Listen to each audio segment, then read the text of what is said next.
Olá, boa noite. Continuação do capítulo 1 do livro Jesus, o maior psicólogo que já existiu. Tema: por que os terapeutas precisam ser humildes? Abre aspas. Abençoados os pobres em espírito, porque deles é o reino dos céus. Fecha aspas. Mateus 5:3. Elaine era uma mulher tímida que procurou a psicoterapia por causa de constantes relacionamentos fracassados. À medida que o tempo passava, foi ficando cada vez mais difícil encerrarmos nossas sessões na hora. Era como se algo importante fosse surgir nos últimos minutos de quase todas as sessões.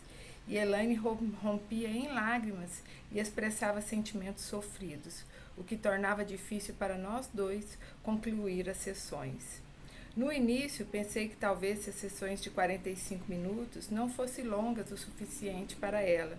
Parecia que nossas conversas faziam um poço de emoções que havia dentro de Elaine entrar em erupção.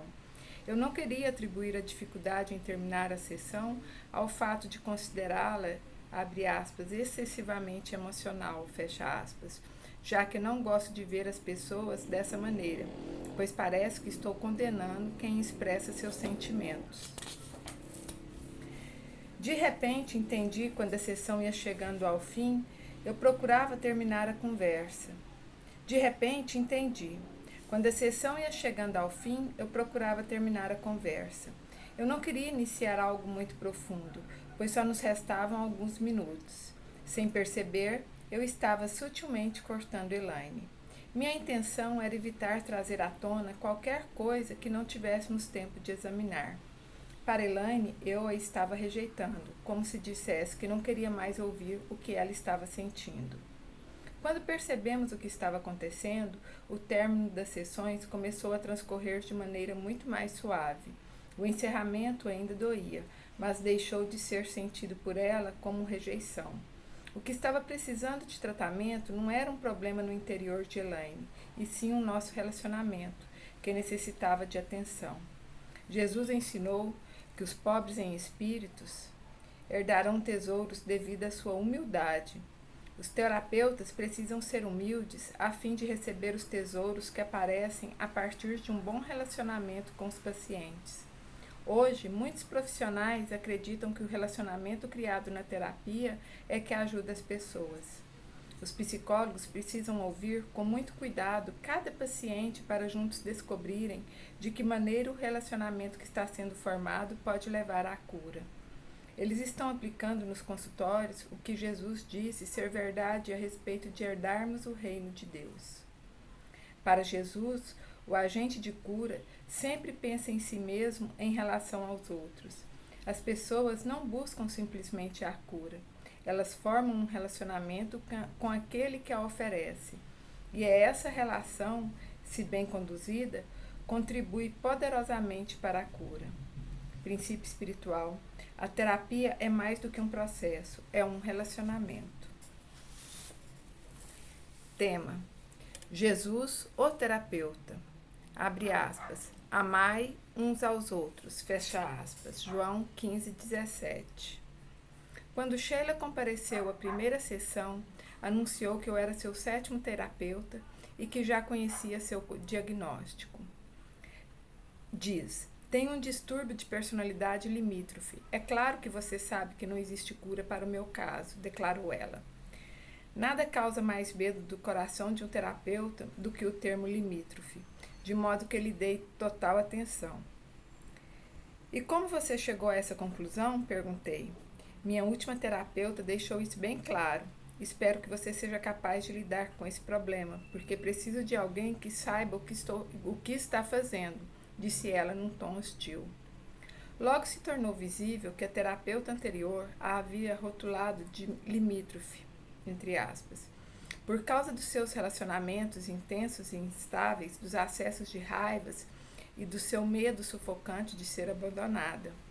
De fato, seus sintomas podiam levar a esse diagnóstico, que é um distúrbio difícil de ser tratado, pois os terapeutas sofrem agressões intensas dos pacientes durante o tratamento.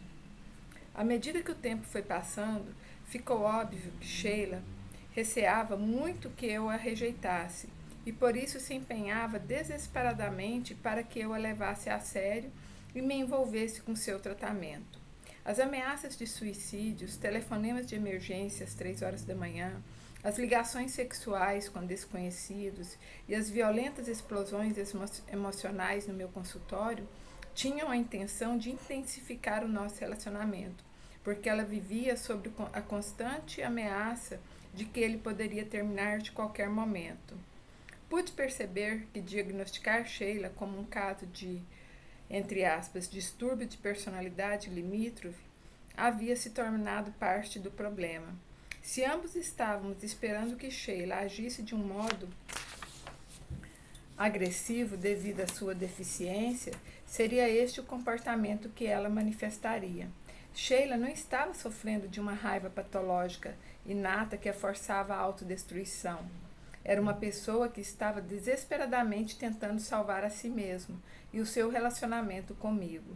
Ela não estava tentando ser destrutiva, assim como a pessoa que está se afogando não está tentando matar aquele que vem em seu socorro. O salva-vidas experiente sabe que as pessoas fazem qualquer coisa para se salvar, até mesmo arrastar o salva-vidas para o fundo. Pessoas desesperadas fazem coisas desesperadas. Assim que percebi que Sheila não estava lutando comigo, mas lutando para salvar a si mesma no nosso relacionamento, as lutas de poder entre nós começaram a diminuir. Concentrei-me então em compreender as suas tentativas desesperadas de relacionar-se comigo. Às vezes ainda é difícil conviver com Sheila, mas o comportamento agressivo, tão comum há alguns anos, melhorou. O diagnóstico inicial tornou-se menos importante, porque ela se sente genuinamente ligada a mim e a outras pessoas. Hoje, ela valoriza o fato de ser amada. Em seus sentimentos, Jesus dizia que, em vez de nos basearmos no dogma, devíamos nos apoiar em um relacionamento amoroso com Deus. A chave não era estarmos certos com relação às coisas, e sim desenvolver um bom relacionamento. Jesus pregou, abre aspas, eis o que vos ordeno, amai uns aos outros, fecha aspas. O amor é a substância que faz os seres humanos formarem com os outros unidades indivisíveis. O amor é o termo espiritual para a conexão genuína que muitos terapeutas procuram estabelecer com seus pacientes. Muitos terapeutas afirmam que precisamos tirar a ênfase das teorias e dos diagnósticos técnicos e colocá-la sobre o relacionamento formado na terapia, tanto em relação à saúde psicológica quanto à salvação espiritual. A chave é deslocar a ênfase do conhecimento objetivo para a qualidade da relação. Esse ensinamento de Jesus é aplicado nos consultórios de muitos terapeutas. Princípio espiritual: o dogma não deve se tornar seu mestre. Gratidão.